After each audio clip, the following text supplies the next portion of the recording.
Hi everyone, welcome to my review of George Miller's Mad Max Fury Road in 2015. So, here we are with the 4K Blu-ray, and yes, a rewatch tonight, and it's a very popular film, of course. Mad Max Fury Road. Of course, I have never seen actually the original trilogy by George Miller. And this is, of course, his reboot that came out a few years ago, and as soon as it came out, everyone pretty much said, how amazing it was. Basically, calling it a masterpiece straight away. One of the best action films, ever made. Some have called it the best action film ever made, and just most people would agree that it's kind of tops the trilogy, the originals. I'd never seen the original trilogy, which is shocking because Mel Gibson is actually among my favourite actors, and here it is, on Blu-ray. I've actually got the set still sealed now. I picked this up in 2014. I've just never watched it. No reason. Not that I don't want to, but there's been times where I'm about to watch it, and then there's another film that I pick instead. But I will be watching this at some point soon, and basically, still sealed, and really can't wait to dig into that. But when I was younger, I just didn't really think that I kind of like it too much. I just thought maybe it looks a bit too, not over the top, but yeah, maybe a bit too much for me. But yes, now I've seen Fury Road, I think I'll definitely be watching them sometime soon. And this is I think this is probably my fourth watch of this film, possibly. Yes, it's my fourth watch, and actually I've watched it quite a few times. 3 times overall in the last year or so. Actually, I've watched it again tonight, and wow, this film is stunning. Now the 4K, of course, I'll just say, is one of the best 4Ks that I've ever seen. This is not actually mine; it's my brother's. It's in his collection, but yes, this 4K is just wonderful. All the crispness of this film. Really, it's just stunning on this, and all the colours, of course, are enhanced. And even the the sound effects and everything, which are already wonderful, really are just amazing on 4K. First time I saw this, was on Sky, so probably not the best way to watch this film. This is meant for 4K. This is one of them films that really I wouldn't recommend seeing it any other way. Certainly not the first time. But yes, basically, this film, of course, follows Mad Max, played by Tom Hardy, and he's basically a wanderer, and he teams up with Charlize Theron, who plays Furiosa, and she basically is transporting these 5 women, and they're basically the daughters of Immortan Joe, who's basically the leader, this cult leader of all these kind of raiders and everything.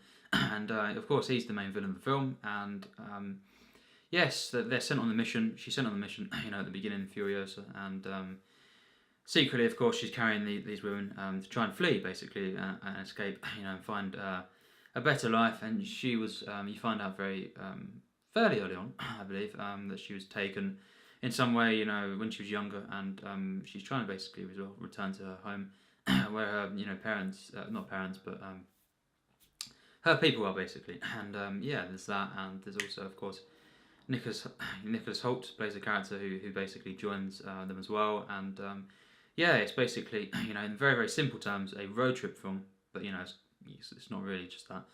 And of course, an escape kind of mission that's going on, and of course, they're constantly getting chased by this massive kind of war party of all these guys kind of chasing them and trying to bring them down, basically, kind of thing. And basically, Tom Hardy is taken captive very early on, and basically, he teams up, with them and tries to help them, and it's very complex, although it is, of course, the first hour of the film, it's basically mostly action, and I heard this film, was mostly action before I saw it, and I thought, okay, that intrigues me. It could be something that it's not something that I truly care for, the characters and everything kind of thing, because that can happen. Of course, you've got constant action throughout the film, but this film, actually, especially in the second half of the film, it does really produce, really compelling characters, amazing characters, full of depth, and ones that, I really rooted for. I think, Tom Hardy in this film, is once again amazing, one of my favourite modern actors. It's not one of his best top 3 performances, I wouldn't say. but yeah, it's still a stunning performance actually, and you know, Charlize Theron really did the star of the show. In terms of performances, I think she's amazing in this film. You know, just absolutely stunning, and you know, she doesn't have much dialogue, especially at first. You know, it's even more you kind of really something to behold because you know she portrays, you know, conveys all the different emotions just through her eyes a lot of the time, and actually you know that's one of the best things an actor can do. You know, and she's just amazing in this film. Her presence and you know just as well, you know, the warmth that comes through. Again, certainly in the second half of the film, once things you know slow down in terms of the action, it's just stunning. You know, I loved pretty much all the characters as well. Joe, you know, Morton Joe is a really amazing villain. You know, very very over the top, but it's meant to be, of course. This film is insane. You know, it's meant to be, you know, mad, of course, and you know, I've not seen the originals, but you know, this one really just portrays it perfectly. You know, the madness, the intensity. You know, George Miller, of course, be one of the co-writers on this as well. But yes, directed by George Miller, and what he does in this film, you know, is just genius. Actually, you know, the way he constructs the film, it's kind of like different movements. You know, the way he does this, and the action is some of the best, certainly in the 2010s. You know, and probably this century. You know, full stop. I don't think it's one of the 10 best action films or anything. Probably not top 20 either. You know, some have called it the best action film. I don't quite agree with that. Probably just because there's so many action films. You know, probably at least 20 actually. I think I prefer to this. Doesn't downplay this. You know, I can understand that definitely. I really understand how people say this is, you know, their favourite action film, certainly in the century, because it's absolutely perfect. The action in this film. You know, what Miller does is really the intensity. You know, the kind of you know just the power of all this. It's just flowing, you know, constantly. The energy and everything is so kinetic, and it's just absolutely mind blowing. You know, the explosions are addictive. You know, it's that good. What he does in this film as well, of course, mostly practical effects, which is brilliant. You know, I don't have a problem with CGI, you know, per se, but you know, when a film is done, you know, practical, you know, in terms of actions in particular, it's usually better. And you know, I do you know, generally prefer, you know, action films. My favourite action films, you know, films like Indiana Jones trilogy, the original, and stuff, and Kill Bill, all that sort of stuff. You know, even North by Northwest actually as well. That's a spoiler for my Hitchcock stuff, and they're all really practical. You know, in terms of that mostly, and you know, I think it's just something about you know practical action that just it is better. You know, if a director masters just in general shooting action, the practicality of it. You know, always wins for me. You know, when it's done as good as this, and in this film, it's absolutely stunning. You know, I think as well. You know, something that is really, really unique in this film, and you know, certainly, you know, watching it now again for the fourth time, it's just I can see really it's one of the best things is what he does is manipulates, you know, the frame rate of this film. Now, a lot of modern action films. Again, not per se, but you know, kind of, I have a problem a lot of time with the high frame rates, if not used well. It can just seem very, very fake, you know, in a way, and you know, the smoothness of action sometimes is a bad thing. You know, it can be, if you know what I mean. You know, I think actually this really it's better because it kind of slows down the frame rate at times, drops the frames at certain moments, and it gives it kind of this jagged, you know, feel, but really more so than that, it kind of you feel the weight kind of every action piece in a way that you know you wouldn't have to. If it was a high frame rate, it would kind of just all be kind of you know it's not seamless, but it because it is seamlessly it has a seamless flow, but it's got kind of an uneasy kind of intensity, you know, rawness to it, and you know just the way that the frame rates are lowered at certain points. Really, at times subtly, you know, is to masterful degree. You know, it really, you know, works perfectly here, and you know, the way it just kind of gives it, you know, more of an intensity. The way you feel it all, you know, it's like it's actually happening. You're in there, and you get more immersed in the film, and you know, it's just as well. It kind of portrays. You could say it kind of portrays, you know, Max's, you know, kind of perspective of things as well. You know, the kind of what happens to him in the film. I'm not going to you know kind of ruin, but there's certain things as well. You know, at first that make him see things a bit differently. You could say so. It kind of plays into that as well. But basically, as well, Miller had the approach of, you know, if you know, if you couldn't see it, you know, make it out, you had to kind of slow it down as well a little bit, because there's so much going on, pretty much in every frame of the action scenes. You know, you had to kind of have some sort of clarity there, but also at times, kind of, he wanted to, you know, overwhelm you, which is, you know, it's never random. You know, it's always in the precise moments, and it took a lot, you know, to kind of pull this off, and he done it perfectly. You know, the action in this film, there's no way I can flaw it. It's absolutely perfect, and you know, there's so many great visual moments in the film. You know, the sandstorm kind of thing. You know, the electrical storm and everything that happens. You know, around about the half an hour mark, and just you know the final action set piece as well. Wow, it's just stunning. You know, every single shot really of this film is just kind of perfect. You know, the framing as well, just the use of colour. You know, and even at night time, the use of blues is stunning. You know, it really is, and just the very, very stark contrast of the reds and the blues, really, in particular, the oranges and everything, really are stunning. You know, on 4K, you know, this is just one of the best films visually of the century for sure. Actually, it's absolutely stunning. You know, it really is.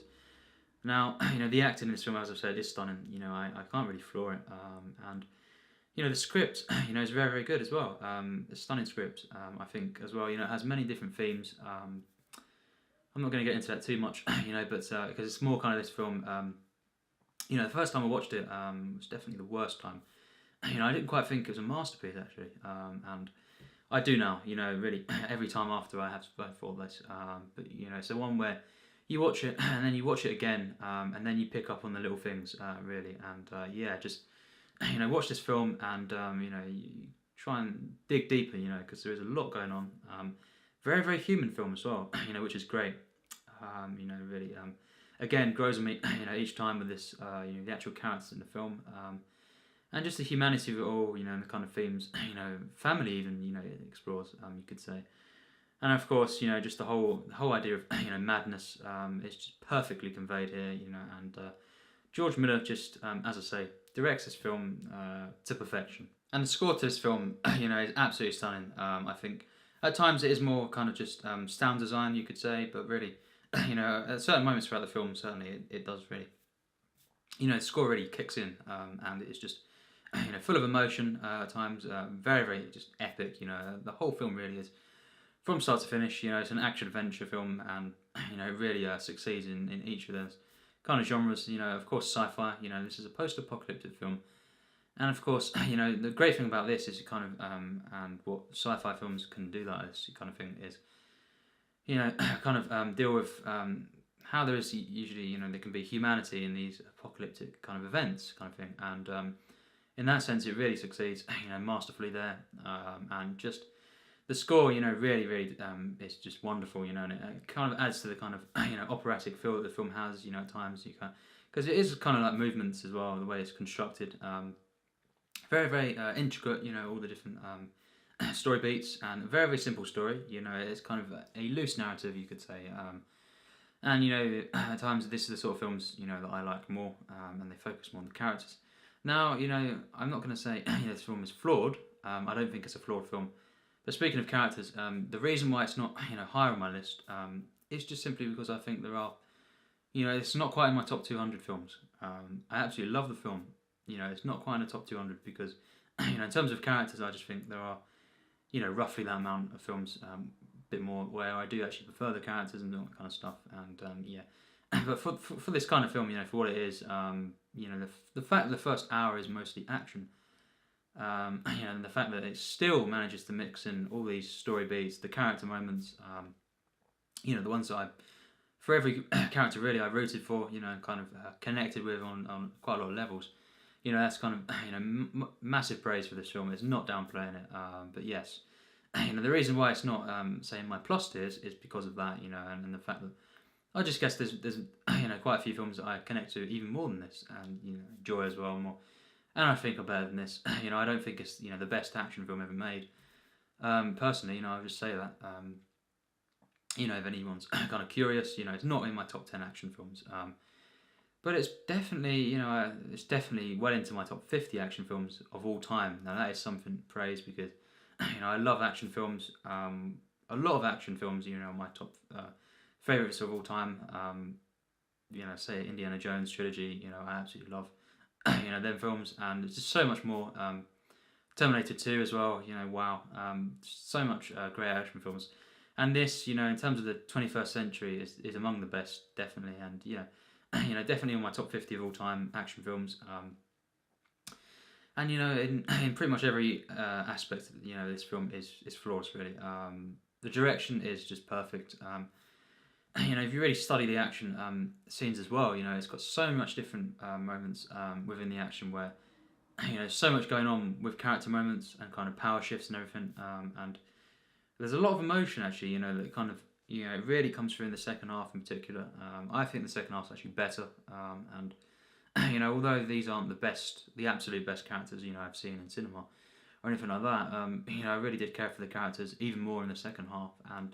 But even in the action scenes, it's not just action. In that sense, there is always something going on within the story. Different beats that are happening, developing. The characters develop, through their actions, you could say as well. Even just the fight scenes and everything. Particularly the one between Max and Furiosa quite early on. And I just love the way in this film, the way the kind of all these different characters from the different places in this kind of mad world kind of come together, you could say. And yeah, basically they form this friendship, a lot of them, and it's very complex because it's not straight away, it's very, very earned. And yeah, I just absolutely love that fact as well. And as well, the last third of the film is just mind blowing, really. Really, really emotionally satisfying, and it's got an amazing ending as well. The opening to this film as well, wow, it just really draws you in straight away.